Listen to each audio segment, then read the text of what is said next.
ಜಮಾತೆ ಇಸ್ಲಾಮಿ ಹಿಂದ್ ವತಿಯಿಂದ ಆಗಸ್ಟ್ 26ರಿಂದ ಸೆಪ್ಟೆಂಬರ್ 6ರವರೆಗೆ ರಾಜ್ಯದಾದ್ಯಂತ ಕ್ರಾಂತಿಯ ಜ್ಯೋತಿ ಪ್ರವಾದಿ ಮೊಹಮ್ಮದ್ ಅವರ ಕುರಿತು ಸೀರತ್ ಅಭಿಯಾನ ಹಮ್ಮಿಕೊಳ್ಳಲಾಗಿದೆ ಎಂದು ಕರೆದ ಸುದ್ದಿಗೋಷ್ಠಿಯಲ್ಲಿ ಜಮಾತೆ ಇಸ್ಲಾಮಿ ಹಿಂದ್ ರಾಜ್ಯ ಸಲಹಾ ಮಂಡಳಿ ಸದಸ್ಯ ಮೊಹಮ್ಮದ್ ಆಸಿಫುದ್ದೀನ್ ಹಾಗೂ ಬೀದರ್ ಘಟಕದ ಮಾಧ್ಯಮ ಉಪಸಂಚಾಲಕ ಮೊಹಮ್ಮದ್ ನಿಜಾಮುದ್ದೀನ್ ಅಭಿಯಾನ ಕುರಿತು ಮಾಹಿತಿ ಹಂಚಿಕೊಂಡಿದ್ದಾರೆ.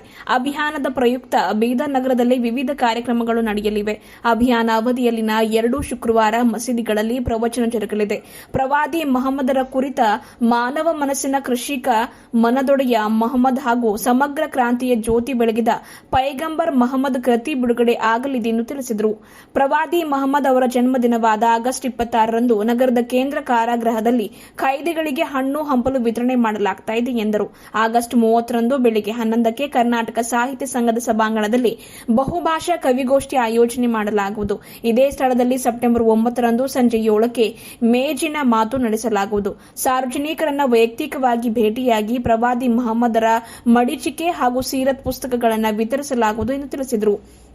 ಸೆಪ್ಟೆಂಬರ್ 6ರಂದು ಬೆಳಗ್ಗೆ 11ಕ್ಕೆ ವಿಸ್ಡಮ್ ಕಾಲೇಜಿನಲ್ಲಿ 8ರಿಂದ 10ನೇ ತರಗತಿ ವಿದ್ಯಾರ್ಥಿಗಳಿಗೆ ಸಾಮಾಜಿಕ ಕ್ರಾಂತಿಯ ಜ್ಯೋತಿ ಪ್ರವಾದಿ ಮೊಹಮ್ಮದ್ ಕುರಿತು ಹಾಗೂ ಪಿಯುಸಿಯಿಂದ ಪದವಿವರೆಗಿನ ವಿದ್ಯಾರ್ಥಿಗಳಿಗೆ ಆರ್ಥಿಕ ಕ್ರಾಂತಿಯ ಜ್ಯೋತಿ ಪ್ರವಾದಿ ಮೊಹಮ್ಮದ್ ಕುರಿತು ಪ್ರಬಂಧ ಸ್ಪರ್ಧೆ ಏರ್ಪಡಿಸಲಾಗುವುದು. ವಿಜೇತರಿಗೆ ಪ್ರಥಮ, ದ್ವಿತೀಯ ಮತ್ತು ತೃತೀಯ ಬಹುಮಾನವಾಗಿ ಕ್ರಮವಾಗಿ ₹5,000, ₹3,000 ಹಾಗೂ ₹2,000 ನೀಡಲಾಗುವುದು ಎಂದು ತಿಳಿಸಿದರು. ಪ್ರವಾದಿ ಮೊಹಮ್ಮದರ ಜೀವನ ಹಾಗೂ ಸಂದೇಶವನ್ನು ಜನರಿಗೆ ತಿಳಿಸುವುದು, ಪ್ರವಾದಿಯವರ ಕುರಿತ ತಪ್ಪು ಕಲ್ಪನೆಗಳನ್ನು ಹೋಗಲಾಡಿಸುವುದು, ಸಮಾಜದಲ್ಲಿ ಸೌಹಾರ್ದತೆ ಮೂಡಿಸುವುದು ಈ ಅಭಿಯಾನದ ಉದ್ದೇಶವಾಗಿದೆ ಎಂದು ತಿಳಿಸಿದರು. ಅಭಿಯಾನದ ಯಶಸ್ವಿಗಾಗಿ ಜಮಾತೆ ಇಸ್ಲಾಮಿ ಹಿಂದ್ ಬೀದರ್ ಘಟಕದ ಅಧ್ಯಕ್ಷ ಮೊಹಮ್ಮದ್ ಮೌಜಮ್ ಅವರ ಅಧ್ಯಕ್ಷತೆಯಲ್ಲಿ ಈಗಾಗಲೇ ಸ್ವಾಗತ ಸಮಿತಿ ರಚನೆ ಮಾಡಲಾಗಿದೆ ಎಂದು ತಿಳಿಸಿದರು. ಜಮಾತೆ ಇಸ್ಲಾಮಿ ಹಿಂದ್ ಬೀದರ್ ಘಟಕದ ಉಪಾಧ್ಯಕ್ಷ ಮೊಹಮ್ಮದ್ ಆರಿಫುದ್ದೀನ್ ಸೇರಿದಂತೆ ಇನ್ನಿತರರು ಇದ್ದರು. ಪ್ರವಾದಿ ಮೊಹಮ್ಮದರು ಜನಿಸಿರುವಂತಹ ಒಂದು ತಿಂಗಳು ರಬಿಯುಲ್ ಅವಲ್. ಈ ತಿಂಗಳಿನ 12ನೇ ತಾರೀಕು, ಈ ತಿಂಗಳು ಅಂದರೆ ಆಗಸ್ಟ್ 26ರಂದು ಅವರು ಜನಿಸಿರುವಂತಹ ಒಂದು ದಿನ. ಆ ದಿನದ ಪ್ರಯುಕ್ತವಾಗಿ ಕರ್ನಾಟಕ ರಾಜ್ಯದಾದ್ಯಂತ ಜಮಾತೆ ಇಸ್ಲಾಮಿ ಹಿಂದ್ ಕ್ರಾಂತಿಯ ಜ್ಯೋತಿ ಪ್ರವಾದಿ ಮೊಹಮ್ಮದ್ ಸಲ್ಲಲ್ಲಾಹು ಅಲೈಹಿ ವಸಲ್ಲಂ ಅನ್ನುವಂತಹ ವಿಷಯದ ಮೇಲೆ 10 ದಿನದ ಅಭಿಯಾನವನ್ನು ನಡೆಸ್ತಾ ಇದೆ. ಆಗಸ್ಟ್ 26ರಿಂದ ಸೆಪ್ಟೆಂಬರ್ 6ನೇ ತಾರೀಕಿನವರೆಗೆ. ಇದರಲ್ಲಿ ಬೀದರ್ ನಗರದಲ್ಲಿ ಕೂಡ ಹಲವಾರು ಕಾರ್ಯಕ್ರಮಗಳನ್ನು ನಾವು ಹಾಕಿಕೊಂಡಿದ್ದೇವೆ. ಈ ಒಂದು ಅಭಿಯಾನ ಆಚರಿಸುವಂತಹ ಮುಖ್ಯವಾದ ಉದ್ದೇಶ, ಈ ಪ್ರವಾದಿಯವರು ಅವರ ಜೀವನ, ಪವಿತ್ರ ಜೀವನ ಮತ್ತು ಅವರ ಸಂದೇಶ ಎಲ್ಲ ಮನುಷ್ಯರು ಕೂಡ ತಲುಪಬೇಕು, ಎಲ್ಲರೂ ತಿಳ್ಕೊಳ್ಬೇಕು ಅನ್ನುವಂಥ ಒಂದು ಉದ್ದೇಶ. ಎರಡನೇದಾಗಿ ಅವರ ಕುರಿತು ಇರುವಂತಹ ತಪ್ಪು ಕಲ್ಪನೆಗಳನ್ನು ನಾವು ದೂರ ಮಾಡಬೇಕು. ಒಬ್ಬ ಪ್ರವಾದಿಯವರು ಎಲ್ಲ ಮನುಷ್ಯರಿಗೆ ಅವರು ಕರುಣೆಯಾಗಿ ಬರ್ತಾರೆ. ಆ ಕರುಣೆಯ ಒಂದು ಜೀವನ ಎಂಥದ್ದು, ಅವರ ಪವಿತ್ರ ಜೀವನ ಎಂಥದ್ದು ಅನ್ನುವಂಥದ್ದನ್ನು ನಾವು ತಿಳ್ಕೊಳ್ಬೇಕು. ಮೂರನೇದಾಗಿ ನಾವು ಪರಸ್ಪರರ ಧರ್ಮ, ಮಹಾಪುರುಷರ, ಪ್ರವಾದಿಗಳ ಜೀವನವನ್ನು ತಿಳಿದುಕೊಂಡು ಸೌಹಾರ್ದಯುತವಾದಂತಹ ಜೀವನವನ್ನು ನಾವು ಸಾಗಿಸಬೇಕು ಅನ್ನುವಂಥ ಮೂರನೇ ಉದ್ದೇಶ. ಈ ಉದ್ದೇಶಗಳನ್ನು ಇಟ್ಕೊಂಡು ನಾವು ಹಲವಾರು ಕಾರ್ಯಕ್ರಮಗಳನ್ನು ಹಾಕಿಕೊಂಡಿದ್ದೇವೆ.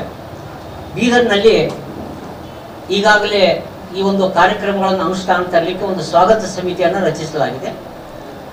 ಈ ಸ್ವಾಗತ ಸಮಿತಿಯ ಅಧ್ಯಕ್ಷರು ನಮ್ಮ ಜಮಾತೆ ಇಸ್ಲಾಮಿ ಹಿಂದ್ನ ಸ್ಥಾನೀಯ ಅಧ್ಯಕ್ಷರಾಗಿರುವಂತಹ ಜನಾಬ್ ಮೊಹಮ್ಮದ್ ಮೌಜಮ್ ಅವರು.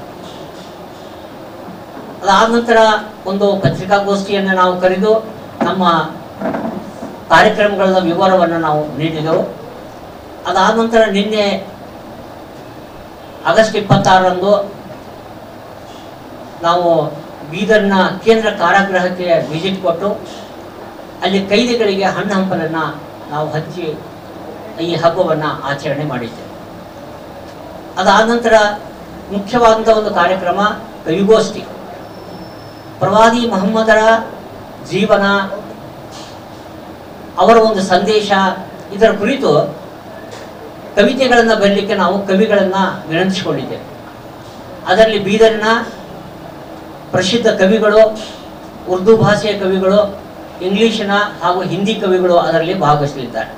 ಇದು ಬರುವ 30ನೇ ತಾರೀಕು ಆಗಸ್ಟ್ 30ನೇ ತಾರೀಕಂದು ಮುಂಜಾನೆ 11 ಗಂಟೆಗೆ ರವಿವಾರ ಈ ಅಂಬೇಡ್ಕರ್ ಸರ್ಕಲ್ ಹತ್ತಿರುವಂಥ ಕರ್ನಾಟಕ ಸಾಹಿತ್ಯ ಸಂಘ ಈ ಒಂದು ಸಭಾಂಗಣದಲ್ಲಿ ಈ ಕವಿಗೋಷ್ಠಿಯನ್ನು ಹಮ್ಮಿಕೊಳ್ಳಲಾಗಿದೆ. ತಾವೆಲ್ಲರೂ ಕೂಡ ಆ ಒಂದು ಕವಿಗೋಷ್ಠಿಗೆ ಬರಬೇಕು 11 ಗಂಟೆಗೆ. ಅಲ್ಲಿ ಎಲ್ಲ ನಾವು ಜನರ ನಾವು ಕಾಣ್ತಾ ಇದ್ದೀವಿ. ಅಲ್ಲಿ ಆ ಸಾಹಿತ್ಯ ಆಸಕ್ತರು ಕೂಡ ಅಲ್ಲಿ ಇರ್ತಾರೆ, ಮಹಿಳೆಯರು ಪುರುಷರು ಎಲ್ಲರೂ ಇರ್ತಾರೆ. ಅದಾದ ನಂತರ 6ನೇ ತಾರೀಕಿಗೆ ಈ ಮಕ್ಕಳಿಗೋಸ್ಕರ ಒಂದು ಪ್ರಬಂಧ ಸ್ಪರ್ಧೆಯನ್ನು ಏರ್ಪಡಿಸಲಾಗಿದೆ. ಹೈಸ್ಕೂಲ್ ಮಟ್ಟ 8ನೇ ತರಗತಿಯಿಂದ 10ನೇ ತರಗತಿವರೆಗೆ ಸಾಮಾಜಿಕ ಕ್ರಾಂತಿಯ ಜ್ಯೋತಿ ಪ್ರವಾದಿ ಮೊಹಮ್ಮದ್ ಅನ್ನುವಂಥ ವಿಷಯದ ಮೇಲೆ ಹಾಗೂ ವರ್ಗ 11ರಿಂದ ಡಿಗ್ರಿವರೆಗೆ ಆರ್ಥಿಕ ಕ್ರಾಂತಿಯ ಜ್ಯೋತಿ ಪ್ರವಾದಿ ಮೊಹಮ್ಮದ್ ಸಲ್ಲಲ್ಲಾಹು ಅಲೈಹಿ ವಸಲ್ಲಂ ಅನ್ನುವಂಥ ವಿಷಯದ ಮೇಲೆ ಪ್ರಬಂಧ ಸ್ಪರ್ಧೆಯನ್ನು ಏರ್ಪಡಿಸಲಾಗಿದೆ. ಯಾವುದೇ ಭಾಷೆಯಲ್ಲಿ ಪ್ರಬಂಧ ಸ್ಪರ್ಧೆಯನ್ನು ಬರೀಬಹುದು. 6ನೇ ತಾರೀಕು ಮುಂಜಾನೆ 11 ಗಂಟೆಗೆ ಈ ಸಿದ್ದಿ ತಾಲೀಮ್ನಲ್ಲಿರುವಂಥ ವಿಸ್ಡಮ್ PU ಕಾಲೇಜಿನಲ್ಲಿ ಈ ಒಂದು ಸ್ಪರ್ಧೆಯನ್ನು ನಾವು ಏರ್ಪಡಿಸಿದ್ದೇವೆ. ಇದರಲ್ಲಿ ಪ್ರಥಮ ಬಹುಮಾನ ಪಡೆದಂಥವರಿಗೆ, ದ್ವಿತೀಯ ಬಹುಮಾನವನ್ನು ಪಡೆದಂಥವರಿಗೆ 3,000 ರೂಪಾಯಿ, ತೃತೀಯ ಬಹುಮಾನ ಪಡೆದಂಥವರಿಗೆ 2,000 ರೂಪಾಯಿ ನಾವು ಬಹುಮಾನದ ರೂಪದಲ್ಲಿ ಅವರಿಗೆ ಪ್ರೋತ್ಸಾಹವನ್ನು ಕೊಡಲಿದ್ದೇವೆ. ಎರಡೂ ವರ್ಗದ ಜನರಿಗೆ ಪ್ರತ್ಯೇಕವಾದಂಥ ಬಹುಮಾನಗಳು, ಹೈಸ್ಕೂಲ್ ಸೆಕ್ಷನ್ ಕೂಡ ಪ್ರತ್ಯೇಕ ಬಹುಮಾನ ಹಾಗೂ ಡಿಗ್ರಿ ಲೆವೆಲ್ಗೆ ಒಂದು ಬಹುಮಾನ ಕೂಡ ಪ್ರತ್ಯೇಕವಾಗಿ ಇರ್ತದೆ. ಇದಾದ ನಂತರ 9ನೇ ತಾರೀಕು ಸೆಪ್ಟೆಂಬರು ಒಂದು ಬೀದರ್ ಗಣ್ಯರ ಒಂದು ಟೇಬಲ್ ಟಾಕ್ ಅನ್ನು ಇಟ್ಕೊಂಡಿದೆ. ಮೇಜಿನ ಎಂತ ಮಾತು ಅಂತ ಹೇಳಿ ಅದು ಕೂಡ ಏನಂತಂದ್ರೆ ಕರ್ನಾಟಕ ಸಾಹಿತ್ಯ ಸಂಘದಲ್ಲಿ ಬರುವ 9ನೇ ತಾರೀಕಿಗೆ ಸಾಯಂಕಾಲ 7 ಗಂಟೆಗೆ ನಾವು ಅವರ ಜೀವನದ ಕುರಿತು, ಸಂದೇಶದ ಕುರಿತು ನಾವು ಒಂದು ಟೇಬಲ್ನಲ್ಲಿ ಕುಂತು ಚರ್ಚೆ ಮಾಡುವಂಥ ಒಂದು ವಿಷಯ ಕಾರ್ಯಕ್ರಮ ಕೂಡ ಹಾಕಿಕೊಂಡಿವೆ. ಇದಲ್ಲದೆ ಹಲವಾರು ಹಳ್ಳಿಯಲ್ಲಿ ಕೂಡ ಕಾರ್ಯಕ್ರಮಗಳಿವೆ ಮತ್ತು ಈ ಒಂದು ಅಭಿಯಾನಕ್ಕೆ ತಯಾರಿಸಿದಂಥ ಫೋಲ್ಡರ್ ಇದೆ, ಕನ್ನಡದಲ್ಲಿ, ಇಂಗ್ಲೀಷ್ನಲ್ಲಿ, ಉರ್ದೂನಲ್ಲಿ. 2 ಪುಸ್ತಕಗಳನ್ನು ನಾವು ಈ ಒಂದು ಅಭಿಯಾನದಲ್ಲಿ ಬಿಡುಗಡೆಗೊಳಿಸ್ತಾ ಇದ್ದೇವೆ. ಆ ಒಂದು ಪುಸ್ತಕ ಏನಂತಂದ್ರೆ ವಾರ್ತಾಭಾರತೀಯ ಪ್ರಧಾನ ಸಂಪಾದಕರಾದಂಥ ಅಬ್ದುಲ್ ಸಲಾಂ ಪುತ್ತಿಗೆ ಅವರು ಬರೆದಂಥ ಒಂದು ಪುಸ್ತಕ. ಆಮೇಲೆ ಇನ್ನೊಂದು ಪುಸ್ತಕ ನಮ್ಮ ಯೋಗೇಶ್ ಮಾಸ್ಟರ್ ಅವರು 3ನೇ ಪುಸ್ತಕವನ್ನು ಬರೆದಿದ್ದಾರೆ. ಪ್ರವಾದಿ ಮೊಹಮ್ಮದರ ಮೇಲೆ 3 ಪುಸ್ತಕಗಳನ್ನು ಅವರು ಈಗಾಗಲೇ ಬರೆದಿದ್ದಾರೆ. ಇದು ಅವರು ಯೋಗೇಶ್ ಮಾಸ್ಟರ್ ಬರೆದಂಥ ಒಂದು ಪುಸ್ತಕ ಇದೆ. ಈ 2 ಪುಸ್ತಕಗಳನ್ನು ನಮಗೆ ನಾವು ತೋರಿಸ್ತೀವಿ. ಇವೆಲ್ಲವುಗಳನ್ನು ಅಲ್ಲದೆ ಈ ಶುಕ್ರವಾರದಂದು ನಾವು ಪ್ರವಚನಗಳ ಮುಖಾಂತರ ಮುಸ್ಲಿಮರಿಗೂ ಕೂಡ ಆ ದೇವರನ್ನು ತೋರಿಸಿದಂಥ ಮಾರ್ಗದಲ್ಲಿ ನಾವೆಲ್ಲ ನಡಿಬೇಕು. ಪ್ರವಾದಿ ಮೊಹಮ್ಮದರನ್ನ ಆದರ್ಶವಾಗಿ ನಾವು ಅಳವಡಿಸಿಕೊಳ್ಳಬೇಕು. ಅವರ ಜೀವನವನ್ನು ಆದರ್ಶವಾಗಿ ಅಳವಡಿಸಿಕೊಂಡು ನಾವು ನಿಜವಾದಂತಹ ದೇವ ಭಕ್ತರಾಗಿ ನಾವು ಜೀವನ ಸಾಗಿಸ್ಬೇಕನ್ನುವಂಥ ಕರೆಯನ್ನು ಕೊಡ್ತಕ್ಕಂಥದ್ದು. ಎಲ್ಲ ಜನರಿಗೂ ಕೂಡ ಏನಂತಂದರೆ ಈ ಮಡಿಚಿಕೆಗಳನ್ನು, ಫೋಲ್ಡರ್ಗಳನ್ನು, ಪುಸ್ತಕಗಳನ್ನು ವಿತರಿಸುವಂಥ ವ್ಯವಸ್ಥೆಯನ್ನು ಕೂಡ ನಾವು ಮಾಡಿಕೊಂಡಿದ್ದೇವೆ. ವೈಯಕ್ತಿಕವಾದಂಥ ಭೇಟಿಗಾಗಿ ಕೂಡ ನಾವು ಕೆಲವು ಗಣ್ಯರನ್ನು ವೈಯಕ್ತಿಕವಾಗಿ ಭೇಟಿಯಾಗಿ ಈ ಪುಸ್ತಕಗಳನ್ನು, ಮಡಿಚಿಕೆಗಳನ್ನು ಕೊಡುವಂಥ ವಿಚಾರ ಇದೆ. ಇಷ್ಟು ಈ ಕಾರ್ಯಕ್ರಮದಲ್ಲಿ ಇದೆ. ತಮ್ಮೆಲ್ಲರಿಗೆ ಇನ್ನೊಮ್ಮೆ ನಮ್ಮ ಈ ಒಂದು ಅಭಿಯಾನಕ್ಕೆ ಸಹಕಾರ ಕೊಡಬೇಕು. ತಾವೆಲ್ಲರೂ ಈ ಮಾತನ್ನು ಸಾರ್ವಜನಿಕ ತಲುಪಿಸಬೇಕನ್ನುವಂಥ ವಿನಂತಿಯೊಂದಿಗೆ ಮಾತನಾಡ್ತಾರೆ. ನಾನು ಮೊಹಮ್ಮದ್ ನಿಜಾಮುದ್ದೀನ್, ಜಮಾತ್ ಇಸ್ಲಾಮಿಯಿಂದ ಸದಸ್ಯ. आज 27 अगस्त 2026 को हम सोशल मीडिया हाउसेस के माध्यम से जमात इस्लामी हिंद कर्नाटका जोन की जानिब से जो सीरत मुहिम बउनवान इनकलाब के अलमबरदार पैगंबर हजरत मोहम्मद सल्लल्लाहु अलैहि वसल्लम जो पूरे राज्य में चलाई जा रही है उसका परिचय देने, उसके एम्स ऑब्जेक्ट्स बताने और इस मुहिम के दौरान अंजाम दी जाने वाली एक्टिविटीज़ को बताने के लिए आपके माध्यम से यहाँ आज हम जमा हैं। मैं जमात इस्लामी हिंद के ताल्लुक़ से 2 बातें रखूँगा। पहली बात ये कि जमात इस्लामी हिंद इस आज़ाद भारत की वो सबसे बड़ी ऑर्गेनाइजेशन है, तंजीम है, जमात है जो मजहबी है, जो रिलीजियस है, जो सोशो रिलीजियस ऑर्गेनाइजेशन है, जो non political, non criminal, non underworld organisation है, और ये हमारे भारत की वेल ऑर्गेनाइज्ड सबसे बड़ी जमातों में एक जमात है। यहाँ ये बात भी मैं रखना चाहूँगा, जमात इस्लामी हिंद कॉन्स्टिट्यूशन के दायरे में पीसफुल, पुरअमन, जमहूरी, आईनी तरीक़ेकार इख्तियार करते हुए अपनी सरगर्मियों को यहाँ अंजाम दे रही है। जमात इस्लामी हिंद कर्नाटका की जानिब से रबीउल अव्वल के महीने में 26 अगस्त से लेकर 6 सितंबर 2026 जो कैंपेन सीरत मुहिम चलाई जा रही है, उसका मेन मकसद परवादी मोहम्मद सल्लल्लाहु अलैहि वसल्लम के जीवन और उनके जो संदेश है वो तमाम लोगों के सामने आए। खास तौर से मुसलमानों के सामने इस्लाम क्या है, इस्लाम का कॉम्प्रिहेंसिव कॉन्सेप्ट क्या है और उसका जामे तस्वुर क्या है वो बताना चाहते हैं।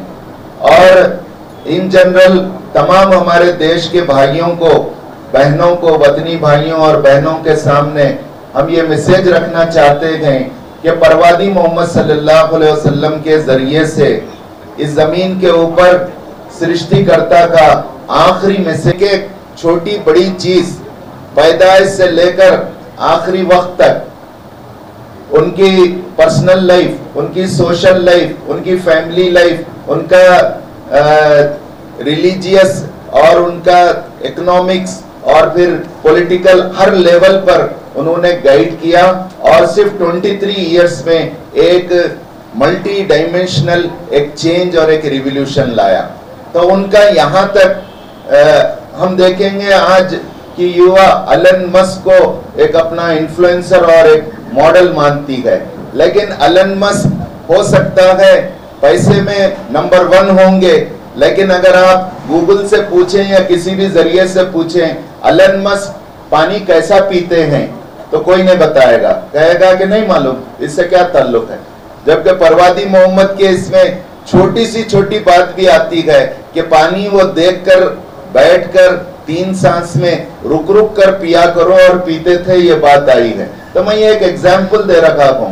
एलन मस्क हो या और कोई हो, उनकी पर्सनल लाइफ कैसी थी आपको गूगल नहीं बताएगा, ना उसके रिकॉर्ड में कोई चीज है।